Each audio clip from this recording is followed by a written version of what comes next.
You know, I got a ton of stories that are definitely going to be pretty funny. So my point of today is obviously to celebrate Nana, but also to bring some laughter today. So that is my purpose, which hopefully I can do for everybody.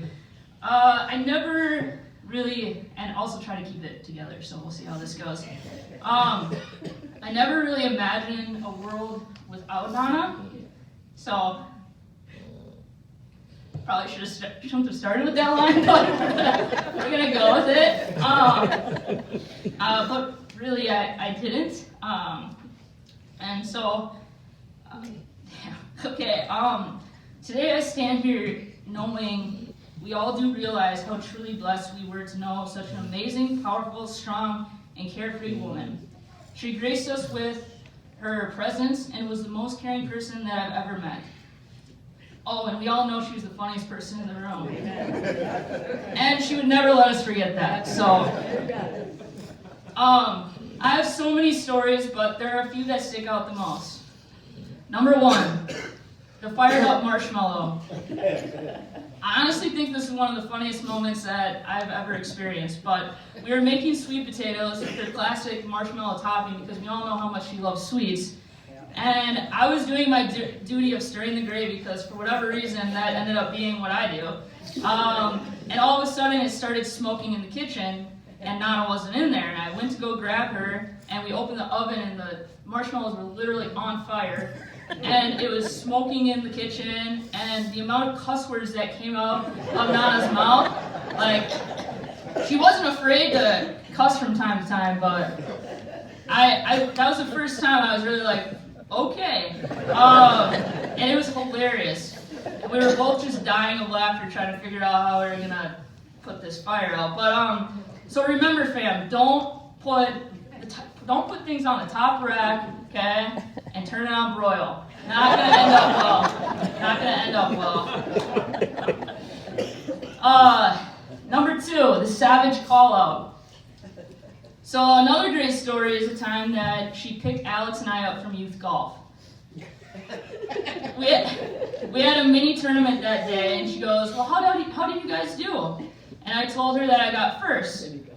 And Alex goes, well, I got third. And I was so proud, right? I proceeded to say, well, there was only 3 people now, and he got last.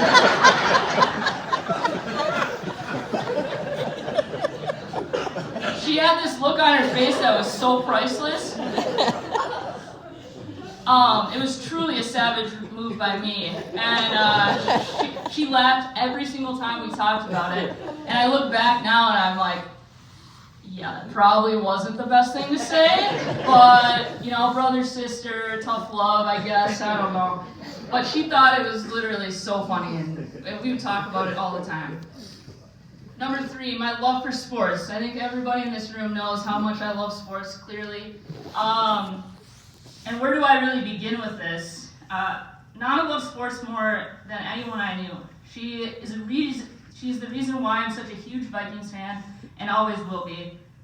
But the one thing about Nana, the love of sports plus the love of her grandbabies meant obnoxious Nana in the stands.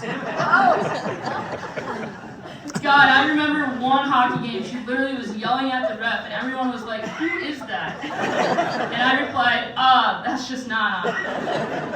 I honestly wouldn't have been surprised if she went out to the parking lot and started a fight with the ref. I swear that woman had no fear. But in all seriousness, she's a huge reason why I love sports so much, and I truly thank her for it because it's a passion of mine. Skol forever, Nana. God bless you for all the disappointment I will endure as a Vikings fan in my future.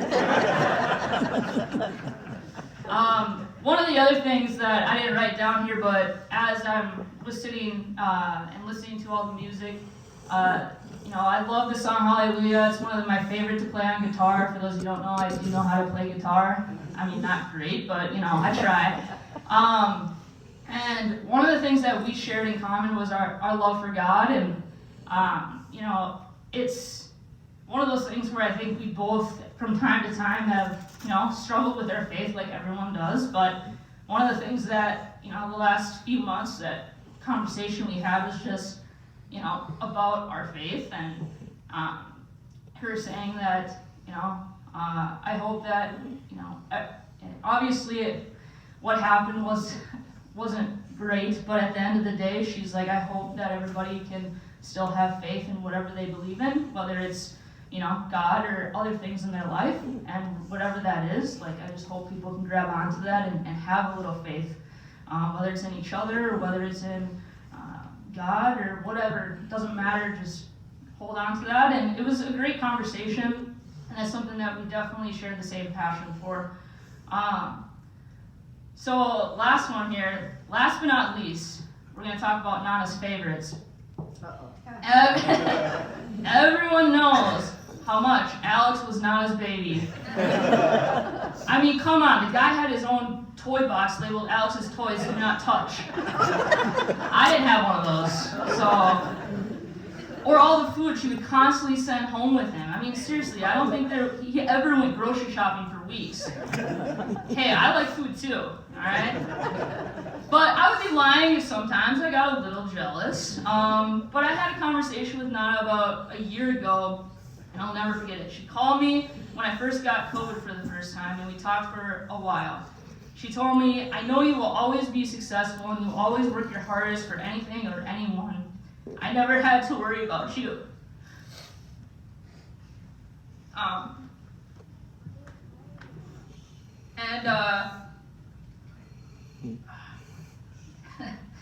And I responded that saying sometimes I have a hard shell and I don't let people see the struggles that I endure. Alex and FJ, I mean, you know when they're mad, struggling, emotional, pissed, you name it. And I've always had a pretty calm demeanor. Well, I guess most of the time, I guess that's why they call me Coach. But when I talked about this, she ended with, you always be my first grandbaby, and that in itself is special. You made me a Nana, and I will always love you more than anything. And I mean, look, we all have favorites, and Nana wasn't shy in the fact that Dad and Alex were her baby boys, but that woman would have ran through a brick wall for any of us. She will always be my feisty, spunky, hilarious, selfless, athletic, funny, and caring, loving Nana. I don't know how we will all do life without her, but for her sake, we must continue to live on and enjoy the beauty in life that we all have left. We love you and always will. Love, little Jackie.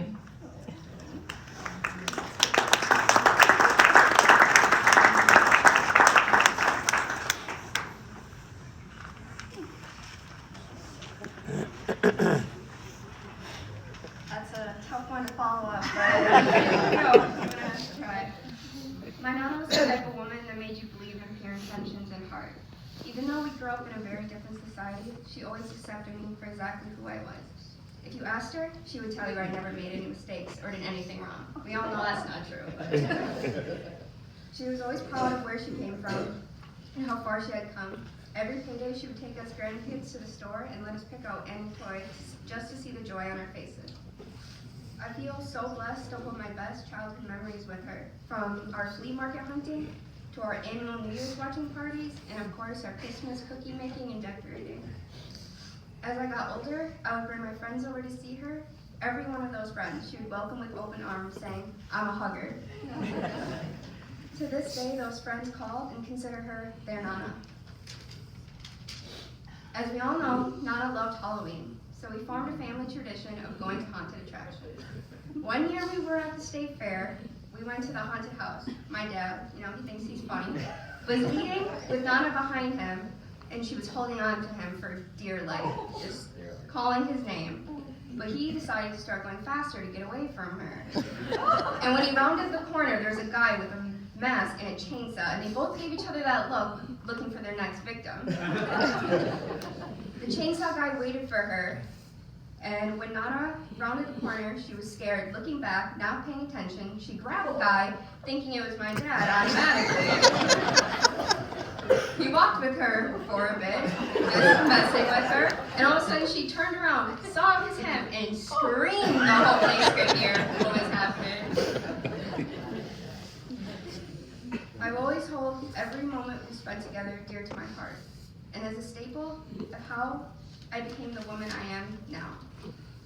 If you ask me, her only regrets in life will be not seeing any of her grandkids have her great-grandbabies and never seeing the Vikings win a Super Bowl.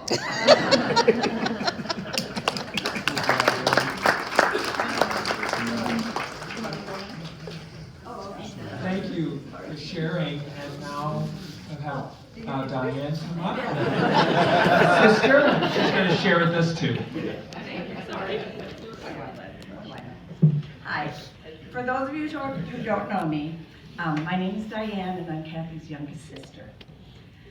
When Kathie was diagnosed with cancer on October 5th, 2021, one of her goals was to be like Dee Dee. As some of you might remember, and our family will never forget, we lost Dee Dee to cancer in 2003. Kathie considered Dee Dee her hero. She wanted to be a hero, just like whatever her name was. Just like Dee Dee. Sorry. I can assure you, Kathie accomplished her goal in just 4 short months. She faced her cancer head on as she grappled with the excruciating decision whether or not to get chemo, which would have only given her a few more months. The medical community had only seen this combination of cancer in 3% of their patients. Kathie said to me, "Di, I feel like I would be a guinea pig." With all the bravery a hero exhibits, Kathie declined the chemo and faced her cancer journey head on. She began sharing her treasures and her time with her loved ones, and she embraced us all. As many of you know, Kathie loved to shop. She always got great deals and name brands. This pattern goes back to her teen years when Mom would make her share her clothes with Rosie. Rosie hated that. Kathie didn't, what? No, Kathie. Oh, Kathie, I said that too, sister. Okay, Rosie liked it, I guess. Okay, Rosie's telling me. Okay, sorry.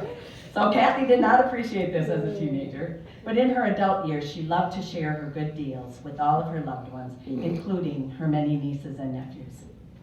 She told Rosie in her last days to be sure that all of the nieces and nephews knew how very much she loved them. She also told Rosie, "And I'm still funny."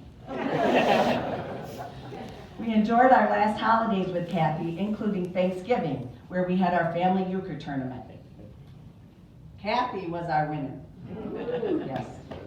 Her name will forever be etched on the trophy as our champion in 2021. We had a wonderful Christmas Eve, as has been our family tradition over the years. We took lots of pictures and played our white elephant game with all the gusto and competitiveness we could muster. Our niece Riley, where are you, Riley? There you are, good girl. Riley won the yellow string bikini that Kathie contributed to the white elephant game many years ago. They had to take a picture at the end of the night with her. She didn't put it on. No. Okay.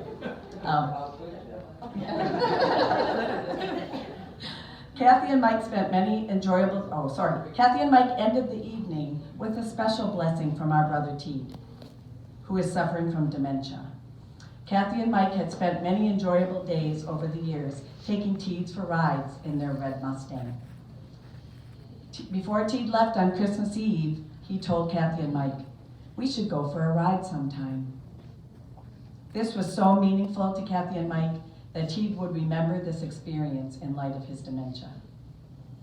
Going for a ride in Kathie and Mike's red Mustang was another journey shared with many over the years. Going to the Dairy Queen or riding along the Mississippi. Kathie and Mike. You can't say Kathie without Mike. You can't say Mike without Kathie. Married 58 years, they are both our heroes. Now I want to share with you a letter for me to read. Know that I had it, okay, get your tissues ready. I've been telling the family that all day. Know that I had a good life. And thank you all for being here for Mike, Jackie, Jeff, Angie, Jackie, Alex, and Frankie, my family. I love you all with all my heart. The hardest part of all of this is leaving you. Stay together, watch over each other, and be strong.